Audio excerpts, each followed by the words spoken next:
A nomenclature is a collection of rules for naming things. Chemical nomenclature has to do with how we can name ionic and molecular binary compounds composed of two elements.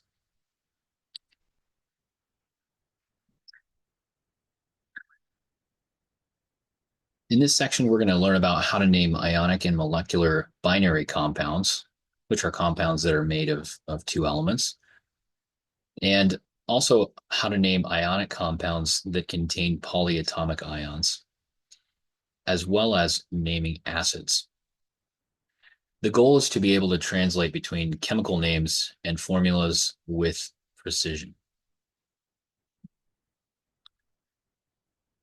This slide shows the process of writing the formula for an ionic compound. So we start with the symbols of the ions Al3 plus and O2 negative. Then we cross over the charges. So the magnitude of each one becomes the subscript for the other ion. This is similar to a technique that we use in math to find common factors.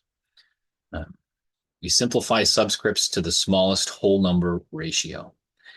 And I believe we looked at this example earlier, but this is how we do this mathematically. So um, we're multiplying this 3 plus charge by 2, and that's going to make it a positive 6 charge. Or multiplying this 2 negative by 3, it's going to make it a negative 6.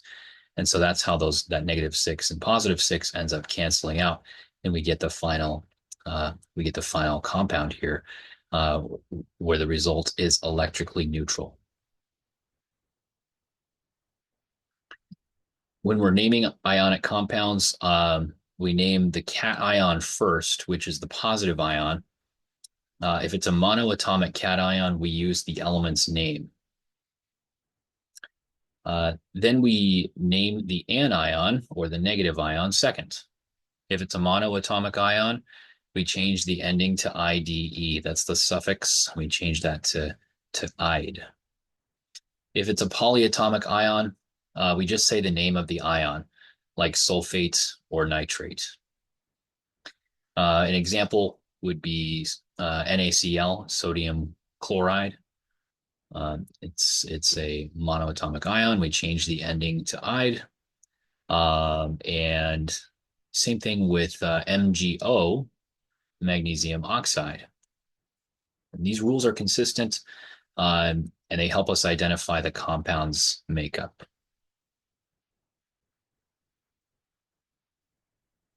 Some names of some ionic compounds containing only monoatomic ions. There's several different examples. Sodium chloride, sodium oxide, potassium bromide, cadmium sulfide, magnesium nitride, calcium iodide, cesium fluoride, aluminum carbide. And if you notice, the metal name is not changed. The non-metal name is what ends in IDE, or ide.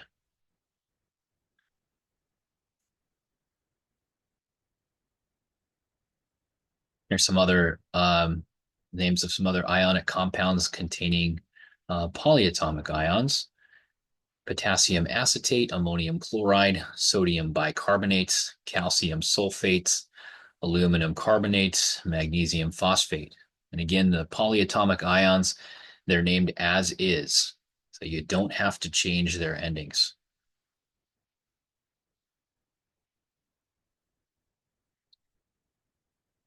Naming ionic compounds containing a metal ion with a variable charge.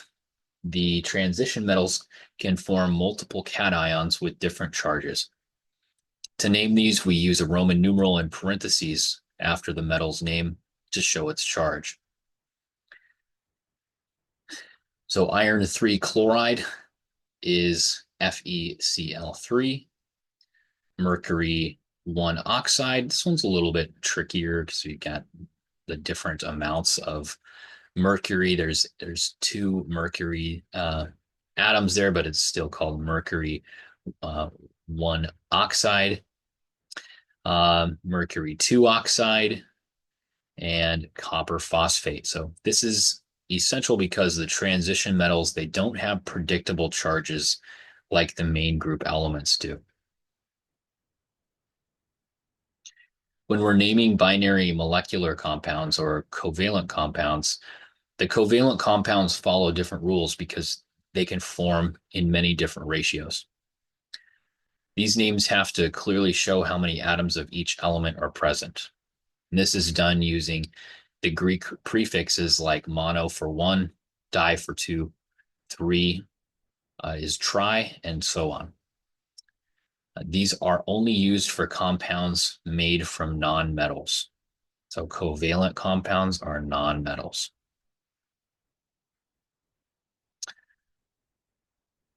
There are also some rules. So we name the more metallic element, the one further to the left or the bottom of the periodic table first. So we look far left and to the bottom, and we name that one, the element that's more metallic first. Then we name the less metallic element second, and we change its ending to IDE. We use these Greek prefixes to show the number of atoms. Mono is usually dropped from the first element. It's implied that it's just, if it's just one. And then we drop vowels when necessary to avoid awkward pronunciation.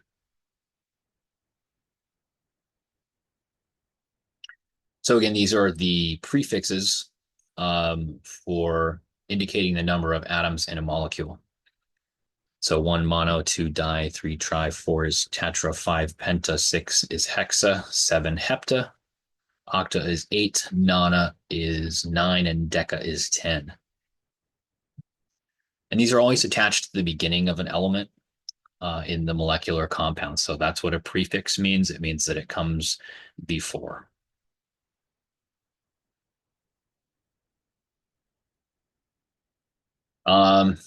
Two more important reminders. Mono is usually omitted in the first element. I think I said that earlier. And if two vowels meet like an A or an O at the end of the prefix, it's usually dropped. For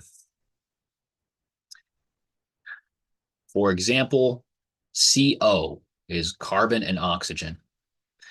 We say that's carbon monoxide, not carbon monoxide, because that would be two O's.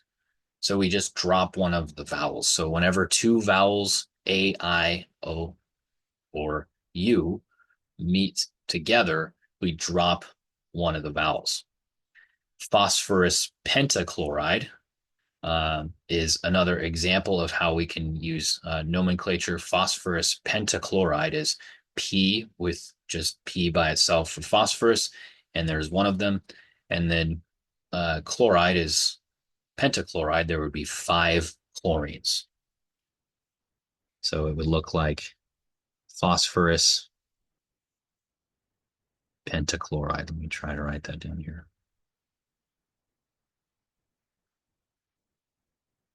Phosphorus pentachloride.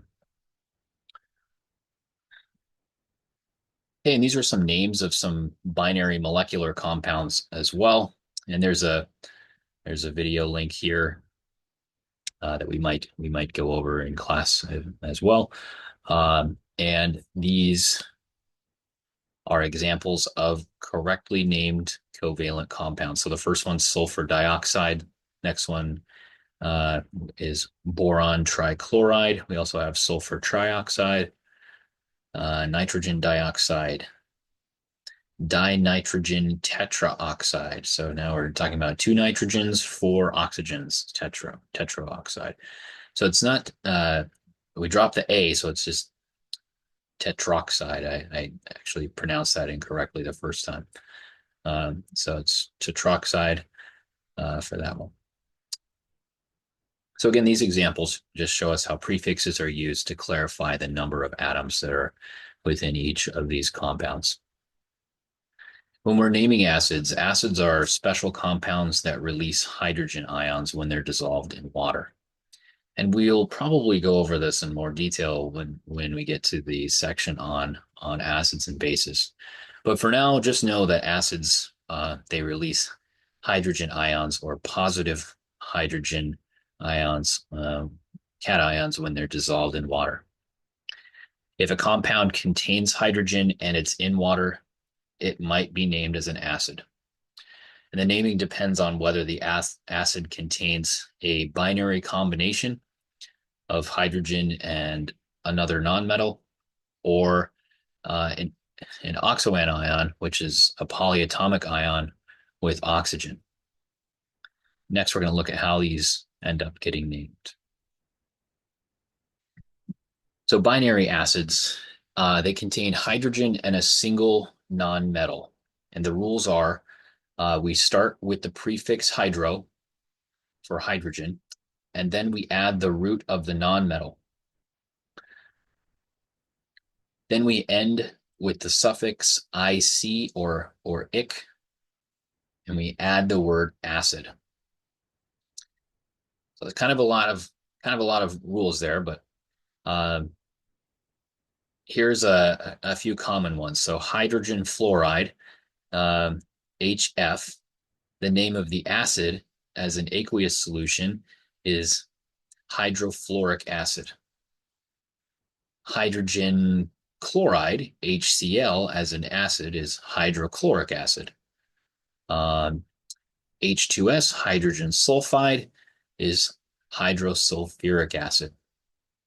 And when it's not dissolved in water, these are named as regular hydrogen compounds.